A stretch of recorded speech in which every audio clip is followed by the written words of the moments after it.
Hey, what's up, man? Hey, not much. How are you? I'm doing good, buddy.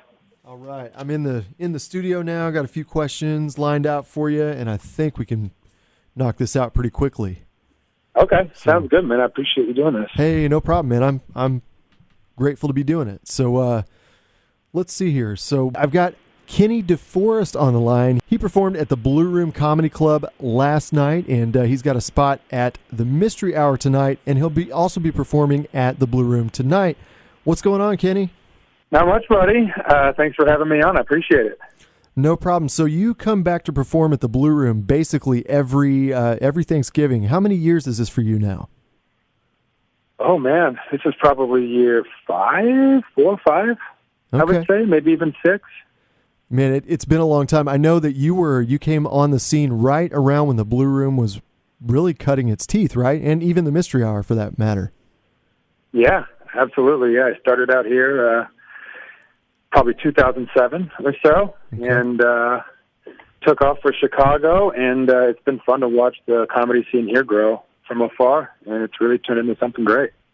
I would absolutely agree, and I would say you're a big part of that, as far as getting the Blue Room off the ground, and then of course the Mystery Hour as well. So I have a few questions for you, and just in case somebody out there doesn't know, Kenny is from Springfield. He's a Kickapoo graduate, and he made his way from Springfield to to Chicago, then to New York, and he's done some really good stuff, really cool stuff. Okay, so you cut your teeth basically on the open mic circuit here in Springfield. Is that right?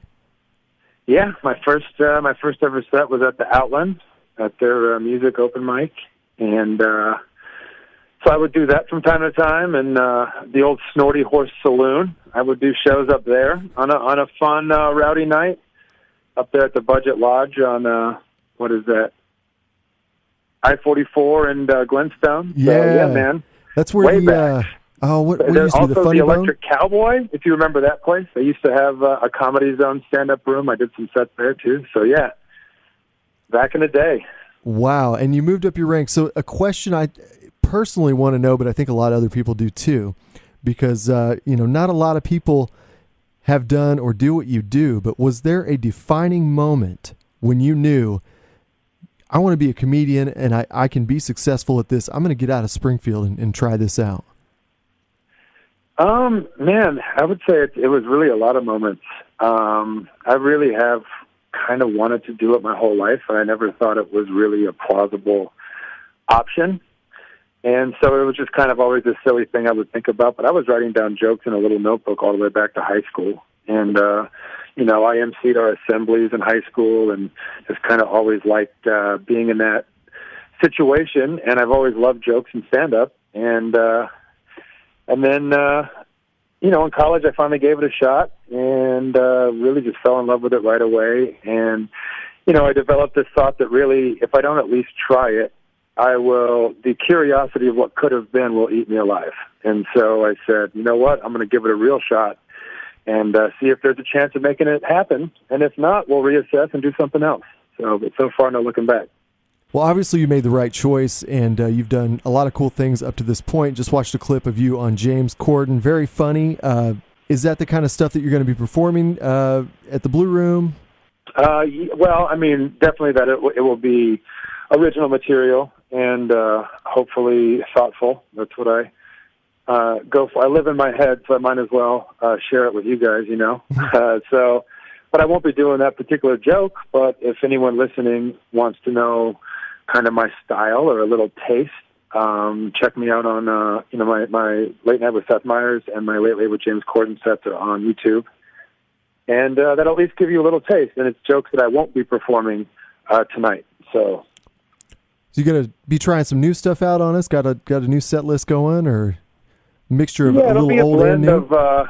So I've got an hour that I've been working for the past year. I'm getting ready to record my next project. It'll be an album, and there will also be a special component as well. I don't have details just yet, but we're working towards that as we speak. So you'll see a lot of the material that I will be putting on the next album, and also some really new, fresh stuff from my most recent travels and some stories. So it'll be fun. Very cool. So back to the local comedy scene here in Springfield. What would you say to other Springfield comedians who are building their comedy careers as far as putting in the work and moving forward in their careers?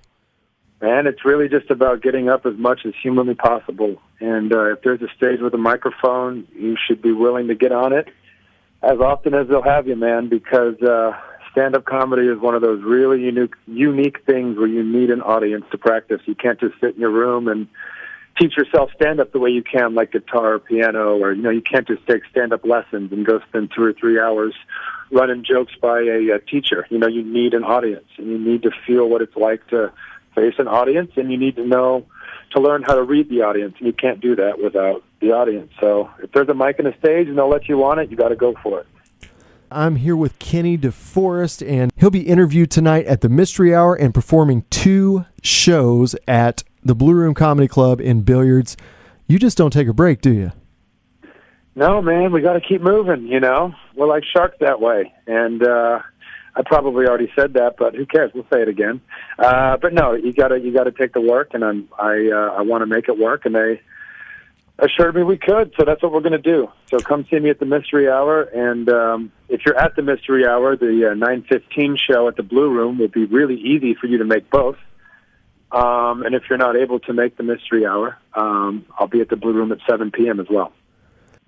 What's your favorite part about coming back to Springfield and performing here? Is there something special about that for you? Of course, man. Springfield's home. I spent the first 22 years of my life here, and I love the Ozarks. I was telling somebody the other day, I'm always an Ozarks boy at heart. So coming home and seeing friends and family and all that, it's good stuff, especially this time of year. And so that's why I like doing the show. Thanksgiving weekend gives me a reason to come see my folks and be with family and friends during the holidays. So, is there a certain feeling that you may get, like when you walk into the Blue Room, seeing it differently, and then knowing that you performed there way back when it started? I mean, does that do something for you? Oh yeah, man. I mean, the first time I performed there, it was probably 2000. Into 2008, it was probably the first time I performed at the Blue Room when it was still not even a full-time comedy club. It was just Billiards, separate space, the Blue Room. And there was duct tape on the stage. And when we got there, the chairs weren't even arranged. We had to do all that ourselves. And it was kind of this little forgotten-about side room. And they've completely renovated it, and it is a full-functioning comedy club. And it's beautiful. They've done a really good job. And quite frankly, it's one of the best rooms for comedy that I performed in. It's just perfect size, really intimate, and I'm just really proud of what they've done over there. Very cool. We're certainly grateful for your contribution to the Blue Room while you were coming up, and of course grateful for you coming back and performing for us. I've been there a few times and watched you perform and had a great time each time, so thank you.